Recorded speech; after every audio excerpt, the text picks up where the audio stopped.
So, yun nga po, matindi po yung revelation natin sa Atomic Habits. Lahat po na nagbabasa ng Atomic Habits, magsabing Amen.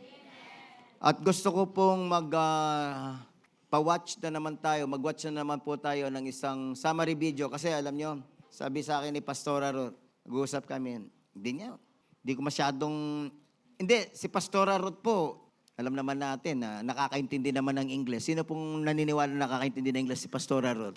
Graduate lang naman siya ng UP Diliman, di ba? At meron din siyang master's degree sa UP.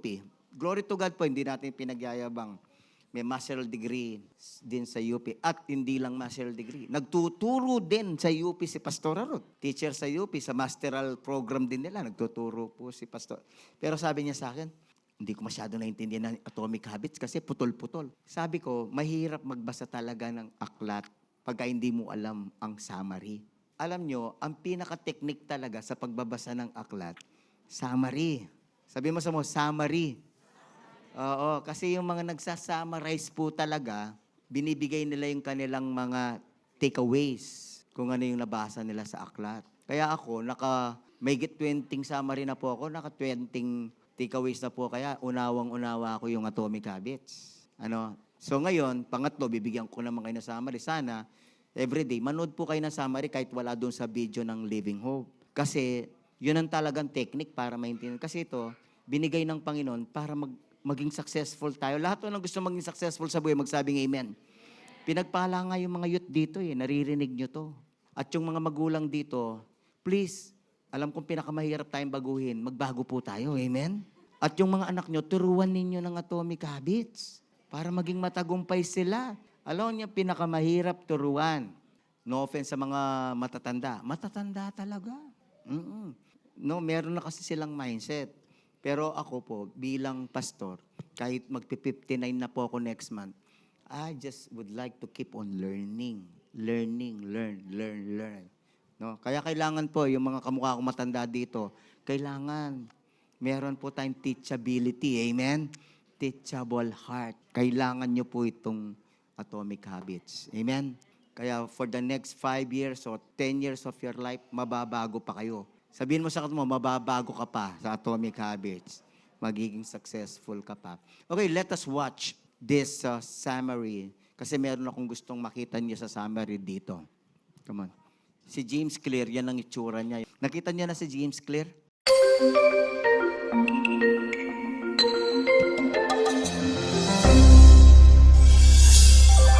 It's not that luck and randomness and uncertainty don't play a role in life. They do. You know, luck is a part of all of our lives to a certain degree, both good fortune and bad. But by definition, you don't have control over luck. And your habits also matter. And I think that the reason they're so worthwhile to focus on and understand is that they are the portion of your life that you can influence that also determines your outcomes. It's not just luck, it's not just habits, but one of those you have control over. And so it makes sense. The only reasonable strategy is to focus on what you can control. If you spend all of your time focusing on things you can't control, then you're just going to end up frustrated. And so I think habits are maybe the best lever for that.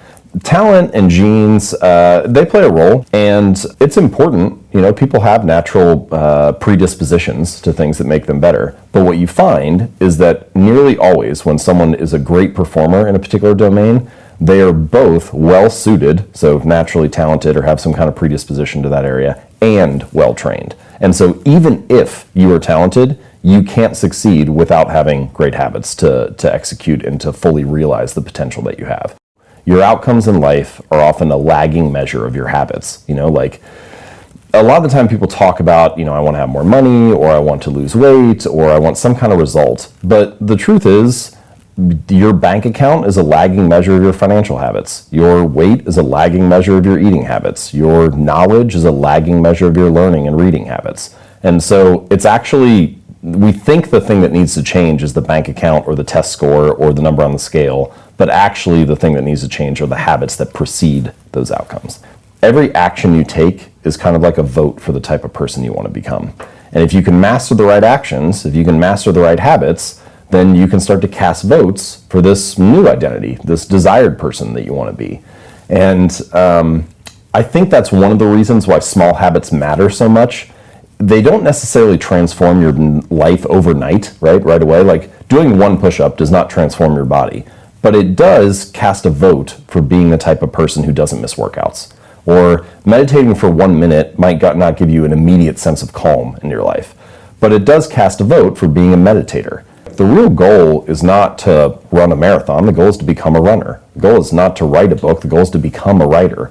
Because once you've adopted that identity, you're really not even pursuing behavior change anymore. You're just kind of acting in alignment with the type of person you already see yourself to be. It's kind of like true behavior change is really identity change. Because once you've changed that internal story, it's way easier to show up each day. You're not even really motivating yourself that much to do it. You're just like, this is who I am now. There's a sort of a misalignment of rewards that often happens with habits. So there's an immediate outcome, an immediate reward, and then an ultimate reward. And for your bad habits, one reason bad habits stick so readily, that they form so easily, is because bad habits, often the immediate reward is favorable, right? Like, what's the immediate reward of eating a donut? It's kind of great. It's sweet, it's sugary, it tastes good. It's only the ultimate reward, if you repeat that habit for 6 months or a year or 2 years, that is unfavorable. Meanwhile, good habits are often the exact opposite. The immediate reward of going to the gym, or going to the gym for like a week, isn't really that great. Your body's probably sore. You don't have much to show for it. Your body looks the same. Your weight hasn't really changed. But if you stick to that for 6 months or a year or 2 years, then the ultimate reward is favorable. And so a lot of the balance, or a lot of the challenge of building good habits and breaking bad ones is figuring out. Habits is about yung pong nakalagay na subtitle dito, an easy and proven way to build good habits and break bad habits. Di ba? Yun po talagang pinakasentro nito. You are building good habits and you are breaking bad habits. Actually, pagka nag-build ka ng good habits, mape-prevent ang mga bad habits to form. Like yung sinabi dyan, yung immediate reward at saka ultimate reward. Yung bad habits, immediate ang reward. Masarap. Pero yung ultimate, yung long-term reward nun, pangit. Nuwari, ang habit mo, kain ng kain sa fast food, kain ng sweets. Yung ultimate reward nun, masarap ngayon, pero later on, aanihin mo yon. Oo, magkakasakit ka, magiging diabetic ka, ganun yun. Kaya yung mga youth, tinuturuan na natin ngayon pa. Alam nyo, yung mga matatanda rito, mga adults, kaya ganyan ang health natin. Resulta ito nung ating mga pinagagawa, pinagkakain nung nakaraang 10 taon o 20 years. Amen? O, yung namang good habits, mahirap siyang gawin ngayon, yung pag-exercise, pero ang benefit nun, long term, healthy ka, maganda yung katawan mo, yun, may chicks pa eh. No? Sana wag naman yun ang motivation natin, di ba? So, in other areas pa ng buhay yan. Di ba? Hindi ka nagbabasa ngayon, mahina ang faith mo. Alam nyo, na-realize ko, bakit ako malakas ang faith? Kasi mula pa nung 16 years old ako, na naborn again ako sa Baptist pa noon, tinuturuan kaming mag-devotion at mag-pray. And I did it religiously, consistently. Kaya naging strong yung faith ko. Di naman basta naging malakas ang faith ko na hindi nag-consume ng mga salita ng Diyos. No? Kaya yun ang gusto nating mangyari dito sa ating 90 Days Challenge. Consume tayo ng Word of God sa brain natin. Lalakas ang faith natin. Amen? At marami tayong ma-accomplish na great things for God. Tapos, mababago din yung ugali natin, di ba? Nababasa natin yung mga Holy Spirit. So yan, master the entry point. Yung 2 minutes. Kasi pagka naumpisan mo siya, ipagpapatuloy mo na siya. Yung sa dancer, hindi siya nagpo-focus sa pagsasayaw. Ipo-focus lang niya paano niya isusuot yung kanyang suot pang sayaw. Pagka naisuot na niya yung suot pang sayaw, dire-diretso na yan. Aalis na siya, magabang na ng taxi, pupunta na siya sa kung saan siya magsasayaw. So lahat to ng dumadagdag ang alam niya sa Atomic Habits at nag-a-apply ng Atomic Habits, say amen. So please, nakita ko ito yung malaking kinalaman sa pagiging beautiful, glorious, and excellent church po natin. Beautiful, glorious, and excellent na Kristiyano. Malaking kinalaman itong Atomic Habits na to. Binigay ni Lord talaga ito sa atin. No? Na ito kino-cover Nasulat ito hindi sa spiritual, Nasulat ito sa trabaho, sa diet, sa exercise. Pero nakita ko, spiritually, din importante din ito. Okay? Now, I would like to talk about the skills. Skills development po tayo. No, tinatapos po natin yung personal development plan po natin, no? Ready na ba yung ating nagana? Yan, kailangan practice. Life skills and ability skills development this year. Gusto po natin maging conscious tayo na mag-improve po tayo, mag-develop po tayo, kaizen tayo sa ating mga skills. At ngayon, isa po sa mga na-realize ko talaga na importante, itatakal din namin yan sa YouthCon, yung tinatawag na life skills. Yung mga life skills kasi, tinatawag yan na soft skills. Importante sa buhay. Tapos, hindi lang yung mga ability skills o yung mga tinatawag na craftsmanship skills. Umpisan po natin sa Exodus chapter 35, verse 31, na ang Diyos natin ay concerned sa skills. And He has filled him with the Spirit of God, with skill, with intelligence, with knowledge, and with all craftsmanship. So this verse was talking about God giving Bezalel ng mga iba't ibang skills sa paglikha ng temple. Pero of course, we can also see this na we can derive from this verse na ang Diyos natin, pinupuspos tayo ng Holy Spirit, binibigyan niya tayo ng mga skills. Importante yung skill sa buhay, no? And now I am seeing clearly na yung skills hindi lang sa mga craftsmanship, yung mga ginagawa na mga talents tungkol kunwari sa skill sa pagdadrive o skill sa trabaho o sa music, whatever, mga talents, hindi lang doon. Pati yung tinatawag na life skills. Paki-define. Tingnan natin yung definition ng life skill at saka skill. No? So, mula kay Rick Van Extelt, ito po yung mga definition. Life skill is a term used to describe a set of basic skills. Set of basic skills acquired through learning and or direct life experience that enable individuals and groups to effectively handle issues and problems commonly encountered in daily life. So sa daily life po natin, marami po tayong mga problema, maraming mga issues. Kailangan meron po tayong mga skills para po harapin ang mga to, para makakope tayo sa mga to. Mamaya papaliwanag ko po yung mga iba't ibang mga issues and problems at skills dyan. Yung isang skill naman, a skill is an individual's ability to perform a specific task or solve a problem at a high level of proficiency. Pagka sinabing skill, ito yung isang task. Kaya pag solve ng problema na meron tinatawag na kagalingan o proficiency. Kasi pagka tinawag na may skill siya, may galing siya. At iba-iba yung area na yon. May galing sa plumbing, may galing sa pagkanta, may galing sa iba-iba, no? Iba-ibang kagalingan. Okay, sabi ng Google, there are core categories of life skills. Ito pong mga life skills na to, tututukan natin na i-develop this year. Merong cognitive o thinking skills. Cognitive and thinking skills. Dito po talaga tinitrain ang mga first world country ng cognitive o thinking skills. Kaya parang ang tingin natin matatalino yung mga western countries, di ba? Kasi tinitrain sila dyan na ma-develop yung mga skills nila dyan sa cognitive. Pagka sinabing cognitive, mental pag-iisip. So, critical thinking, kasama dyan yung critical thinking skill, creative thinking skill, decision-making skill, and problem-solving skill. So yung mga yan dapat matutunan natin. By the way, bawat stage ng buhay, kailangan, iba-iba yung kunwari yung cognitive skill ng bata, 1 to 2, iba, sa 3 to 5, 3 to 7, iba, 8 to 12, iba, 13 to 19, adolescence,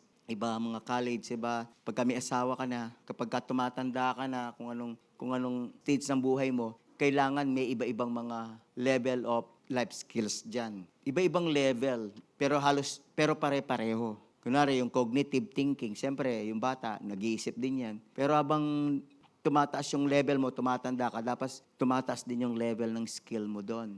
Sa personal emotional skills, self-awareness, managing emotions, and coping with stress. Sa interpersonal o social skills, empathy, effective communication, and relationship building skills. Ngayon, yung WHO, World Health Organization, yung UNICEF, United Nations Children's Fund, at saka yung UNESCO, United Nations Educational and Science and Cultural Organization, nagkasundo sila na mayroong 10 essential life skills. So itong mga 10 essential life skills na to, kailangan i-develop po ninyo, mga kapatid. Develop natin. Whatever area, iba-iba yung age natin dito, di ba? Iba-iba yung level ng buhay natin dito. So sa level ng buhay mo, aralin mo ano yung mga life skills mo dapat na level dyan. So yung una, lahat tayo kailangan may self-awareness, iba-ibang level na, yung understanding of your own character, strength, and weaknesses. Dapat marong kang skill na you're aware of yourself.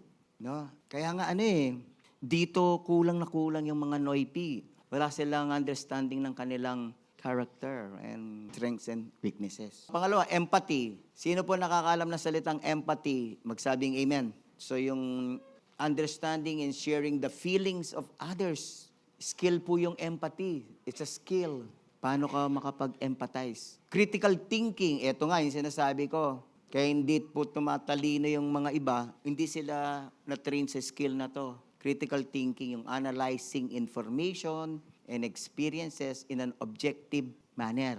Yung iba, yung kanilang critical thinking, hindi critical thinking, ang critical thinking nila, criticizing, hindi critical thinking. Magkaiba po yun. Yung pagka sinabing critical thinking, nag-a-analyze ka. Yung nagki-criticize, namumuna ka lang. Diyan magaling ang Pinoy, namumuna. Criticizing thinking.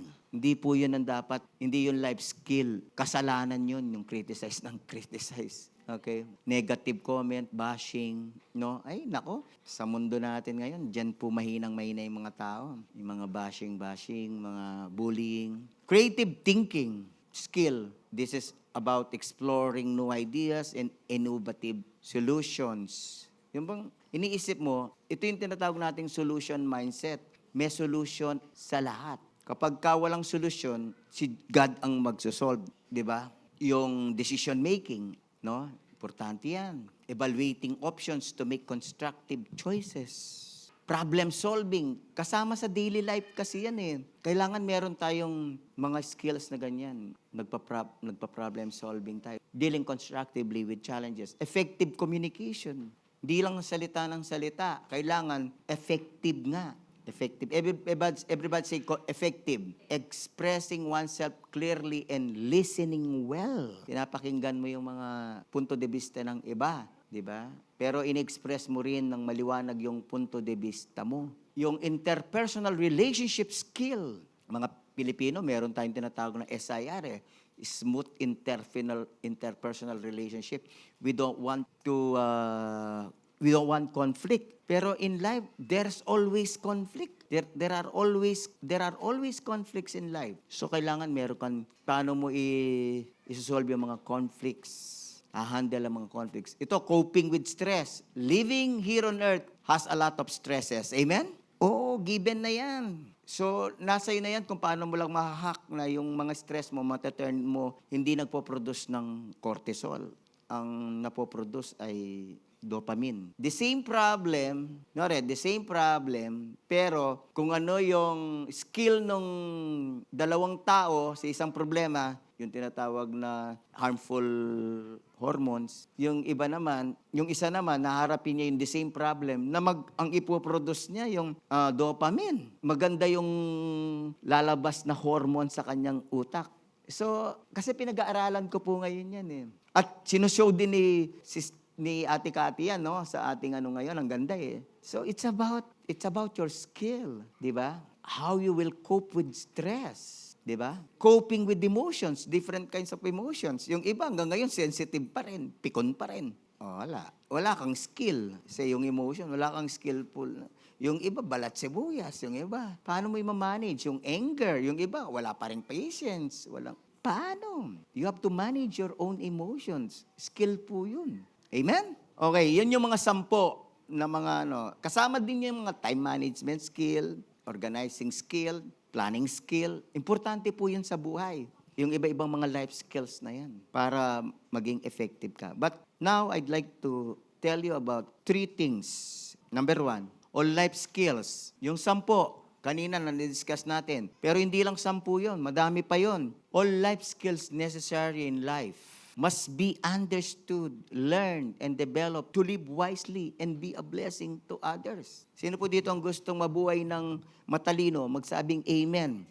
So kung mabubuhay ka ng matalino, aaralin mo yung mga lahat ng life skill set na yan. Youth ka, married couple ka, o tumatanda ka na nasa senior citizenship ka na, aaralin mo yung life skill set na yan para maging sa iyong katalinuhan, hindi ka magiging negative, hindi ka magkakasakit, makaka-cope ka, magiging victorious ka. Hindi lang yon, yung maging blessing ka pa sa iba. Di ba yung kwento ni John Maxwell sa tatay niya? 90 plus na, tapos nagkasakit. Tapos dinalaw siya ni John Maxwell, tapos sabi nung tatay niya, matanda na, 90 plus. Ilang taon na, Kat? 98 yata, sabi niya, John, look at me, sabi ng tatay ni John Maxwell, John, look at me, I'd like you to understand, nagkasakit ako, oo, I'm sick right now, pero I'd like to tell you, I'm happy. Sabi niya, gano'n. Happy daw siya, may sakit.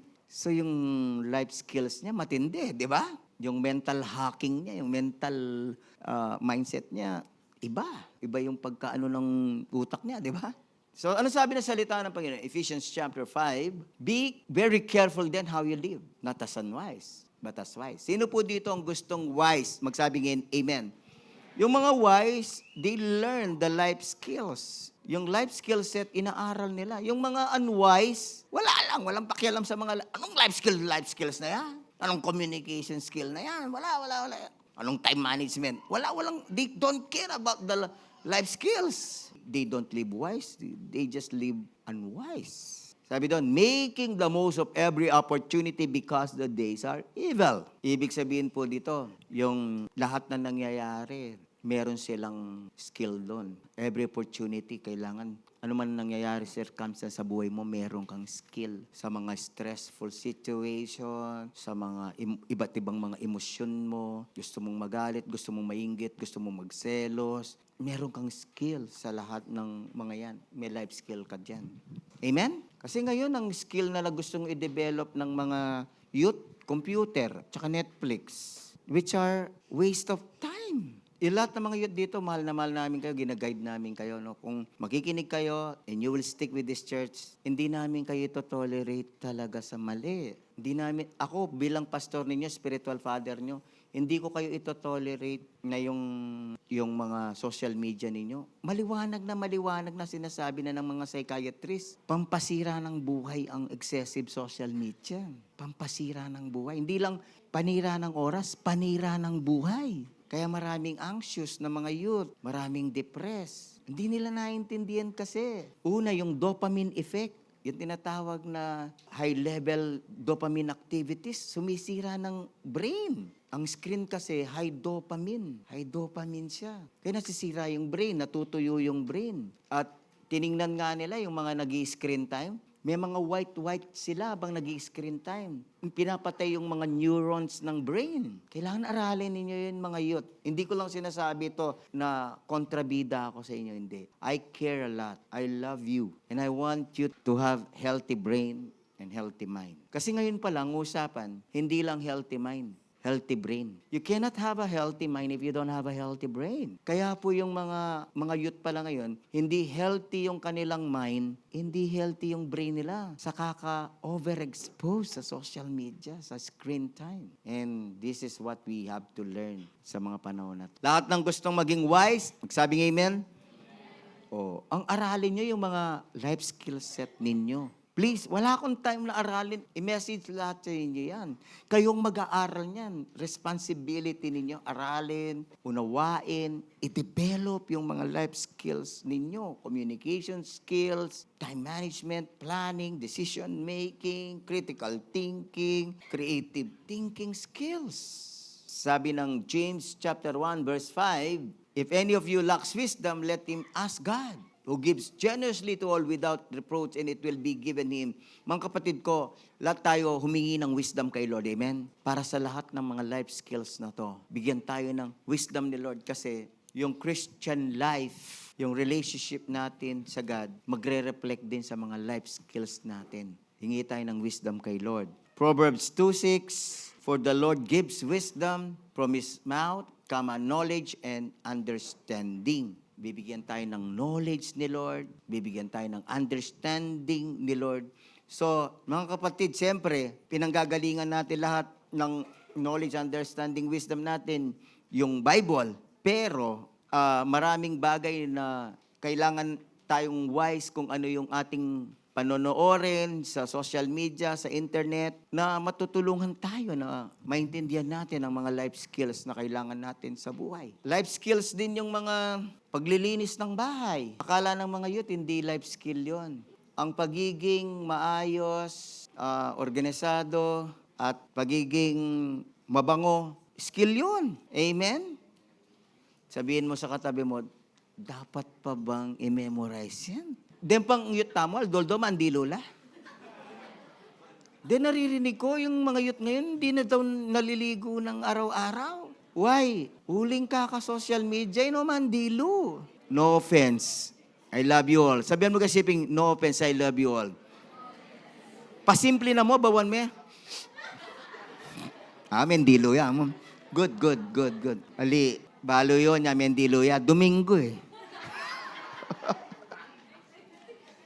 Ay, lawin yun eh. Deng anak, alalang skill keng baleng maglinis, magayos. Akit dane na kulening yellowing CR. Yako po patsi keniket ko marati CR. Yak pamintang ini eh. Mga sermon la rin church tami eh. Katangkay kakabay tandikot na ning kembaleyo. Tangkay maniaseka pa mang maniasekang aso, pusa, muno malilinisan ne bantuting baleyo. Uiningeta bahalo reng maneseng kaye. Aso pong pusa. Patsime dinilo yan, keng kilub na ning metong aldo, bumantut siya bukas yan. Anya ne bantuting baleyo, balo. I'm not anti-pet. Pero if you cannot take care of your pets, their hygiene, ay rugoy na ka manese. Dingaliwa naman, manese, lapin naman. Didiluan dala, si sesen dala. Man maglinis kayong bali. Ang pong man mag-devotion. Nano ito? Balo yung pamaneseng metong pet, mag ilang oras ya. Balo ko ya, kasi menese kong ngayop, menese kong pusa, menese kong fish, aquarium. Orasan kaya kanta, metong oras. Linisan ko rin ka na akong ngayop, linisan ko rin ka na akong fish, pati pusa, metong oras. Nyang meko ko, ating menese, ako na sabihin ni menese, may nga matelangan. O kasi itang manese pinay ito, esa ni nga ting pet. Niya ako naman parsalanan, pakisese mo la. Di ba paniyang mamaos, metene po itangasan, metene po itangayop. Karatang ko, metelangan. Ay na ako menese, sabi ko, deninan tanaman ako, manese ako naman tanaman. Ngayon, didiligang ko reto 30 minutes. Sabihan mo kasi isipin mo, kasasaling tanaman, nung yakabiyasang alakang skill kayong pa magdilig. Please, 5S tamo. Sabihan tamo 5S. Life skill yan. Yung mga anak nyo, yung magtutupi sila ng pinagtulugan, ng mga plato, skill po ang mga yan. Importanting skill yan. Deng pengari, patse tinolerate yun la, yun la dinisiplina rin anak, yung problema yun la. Ay, kabiyasang pengari. I love you all. Pero, kusinturul ka ang pong kabiyasa. Siguro makanyang ka naman di nagul. Iyo pahin tuluta rin anak, yung matamadlo. Kabud na lamig gising. Di kinain ka rin lang pigkeran. Di sininop. Pongere, labiyasang manosping ka, labiyasang maglinis. Dengyot tamo kaluguran talay, men. Paragulan talang gusto. Ating skill can be. Kala nyo, pagka yung mga anak nyo, ganyan sila, tapos dumating sa mga kaibigan, nakisama sila, maglinis, non tamad, karing kaluguran. Pikasahan dala. Dempe nga rin, magbantela rin karing anak day. Itang kaluguran mo, nedinat. Mga niya, nalininis na. Kapag ka nagbisita kayo mga yut, tandaan nyo to yung mga binibisita nyong mga pamilya, inoobserbahan kayo kung tamad kayo. kung ebri nga atang kaya kang tiki atang kalaguran mo. Mengan, tamad.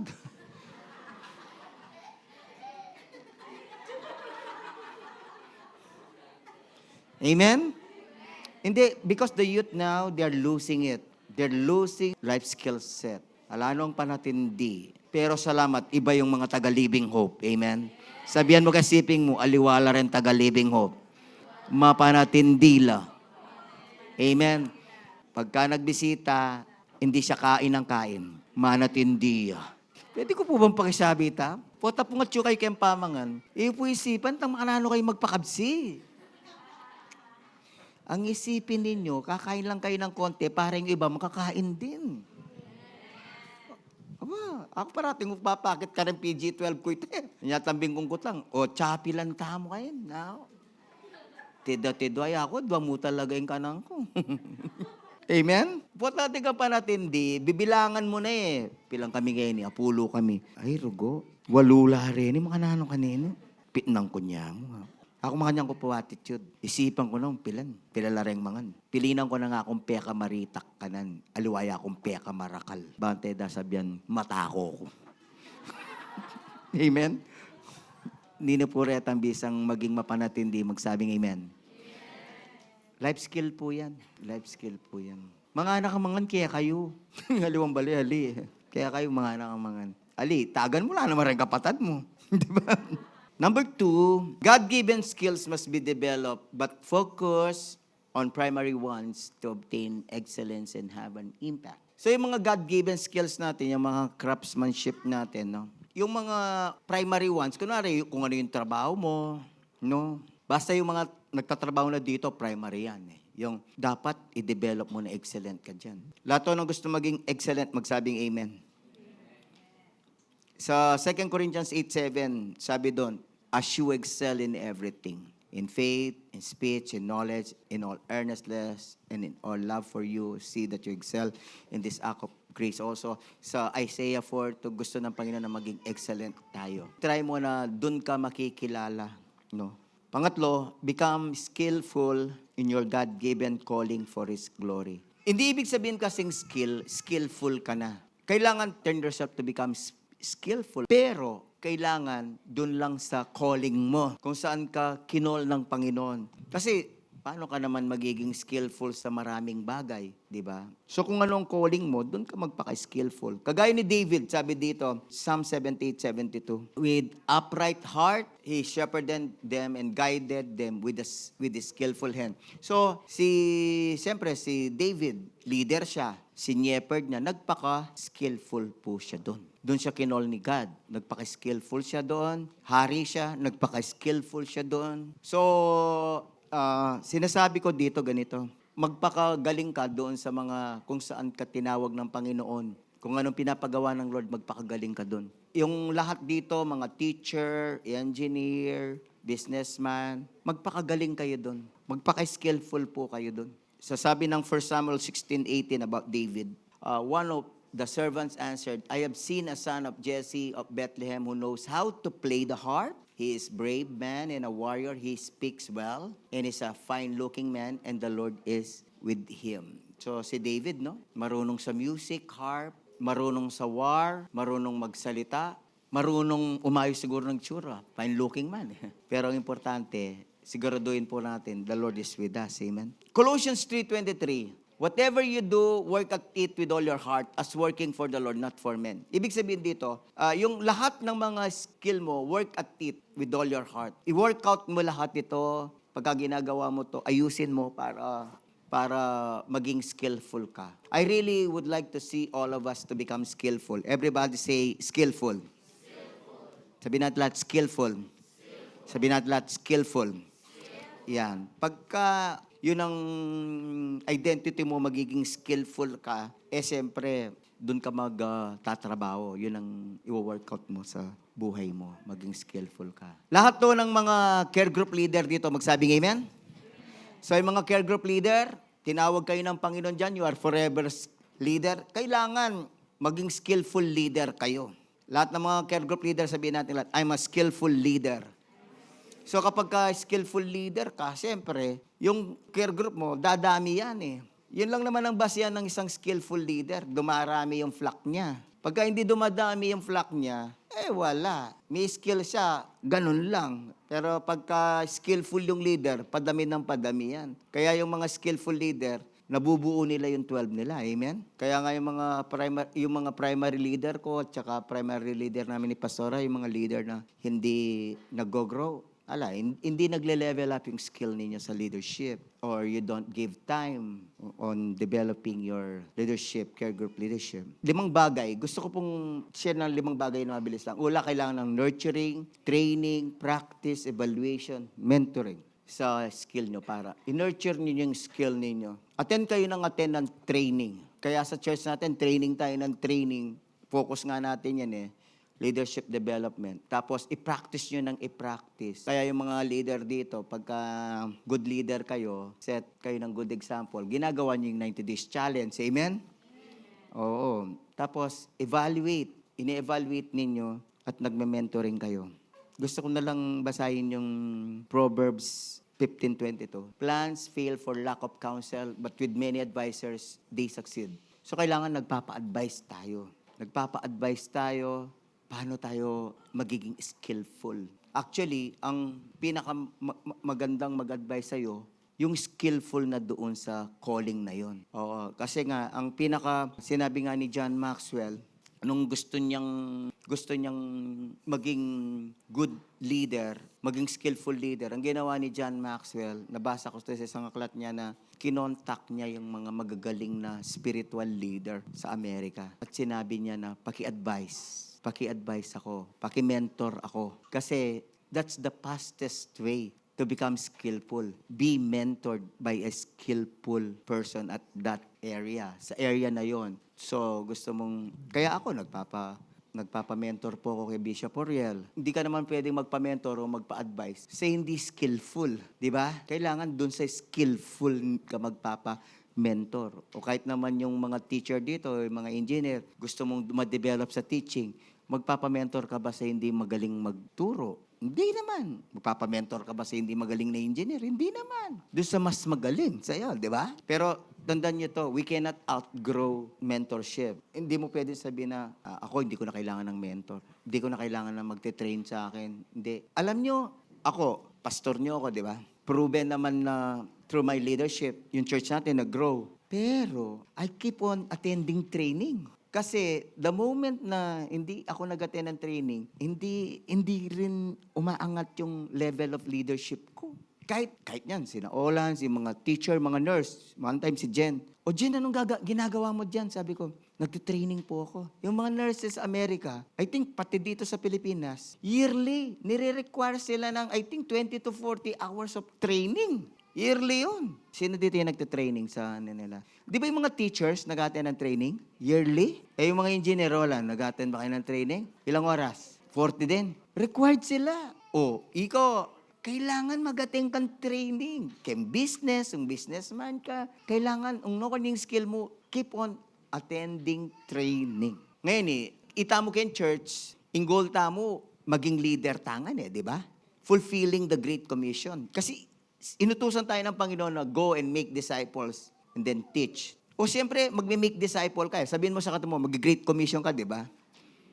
So, kailangan magaling ka sa Great Commission. You will make disciple. So, you keep on training yourself. Kailangan lahat tayo maging skillful sa Great Commission. Maging skillful sa soul winning, skillful tayo sa pagde-disciple, pagtuturo, maging skillful tayo. Kaya nga itong 90 days challenge na to, yun ang ginagawa natin. We sharpen you. Proverbs 27:17. As iron sharpens iron, so no one man sharpens another. So itong 90 days challenge na to, sinasharpen tayo. Iwasan tamong maging mapurol.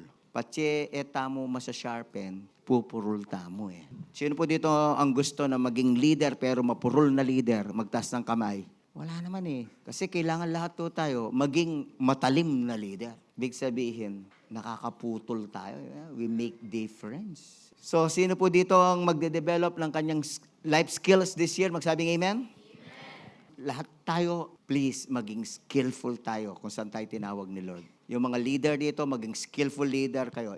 Para yung mga disciples ninyo, magiging skillful leader din sila. Kasi nga, ang goal natin in the church is everyone is a leader of leaders. Sa G12 vision po kasi, everyone is a leader of leaders. Specifically, everyone is a leader of 12 leaders. Sabihin natin lahat, I am a leader of 12 leaders. Yan ang G12 vision. Tinatanim sa atin yan na tayo'y maging leader ng 12 leaders. Hindi lang 3 o 4. Tayo'y leader ng 12 leaders kagaya ni Jesus. Amen? So, mangyayari lang yan pagka you make yourself skillful. Magiging skillful ka lang na leader pagka meron ka na ng 12 leaders. Pero pagka wala na ko, keep on sharpening yourself. Amen?